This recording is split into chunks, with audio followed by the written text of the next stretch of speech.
Sharp ব্র্যান্ডের একটা double door ভাই, গ্রে কালারের মধ্যে শার্পের ইনভার্টার ডিজিটাল ডিসপ্লে আছে, একদম চকচকে ফ্রিজ ভাই। প্রিমিয়াম ক্যাটাগরি, প্রিমিয়াম ক্যাটাগরির মানে ভাই যারা নতুন ফ্রিজ কিনবেন তারা এই ফ্রিজটা নিতে পারেন, ঠকবেন না ইনশাআল্লাহ। একদম ফুল ফ্রেশ কন্ডিশন আছে। শার্প ব্র্যান্ডের ফ্রিজ, এই পাশে হচ্ছে নরমাল, এই পাশে নরমাল, এই পাশে পুরোটা ডিপ। কত ক্লিন। আমি বলছি না যারা নতুন ফ্রিজ কিনবেন তাদের ইনশাআল্লাহ ওই ধরনের ফ্রিজ দেখাবো যে আপনি নতুনের বিকল্প হিসেবে নিতে পারবেন। জি বলেন ভাই, এটার দাম মার্কেট প্রাইস আছে 2,26,000 27,000 টাকা।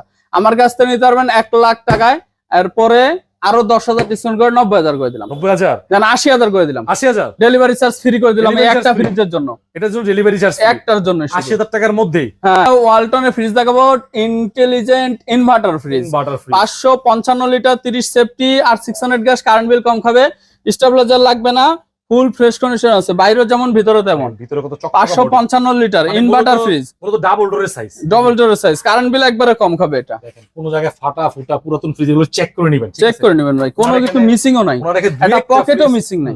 দুই একটা ফ্রিজ থাকতে পারে হয়তো একটু নরমাল, সবগুলো ফ্রিজই মনে করেন একদম রানিং প্রোডাক্ট, দেখার মতো প্রোডাক্ট। বলেন ভাই এটার দাম দিচ্ছে আপনার 42,000 টাকা না, 40,000 টাকা না, 38,000 টাকা। জান হ্যাঁ 38,000 টাকা এটা fixed। একটু ছাড়টার হবে না? জান আরো 2,000 কমাই দিলাম, 36,000 করে দিলাম। 36 জান 35,000 টাকা করে দিলাম। 35 হ্যাঁ, একটা ওয়ালটনের এই সাইজের ফ্রিজ কিনতে গেলে 35,000 পাবেন না নন এটা কস্ট। 570, যেটা 217 লিটার ওটার দামি মার্কেট প্রাইস আছে 36,000 টাকা, এটা পাচ্ছে 35,000 মাত্র 35,000 টাকা 555 লিটার।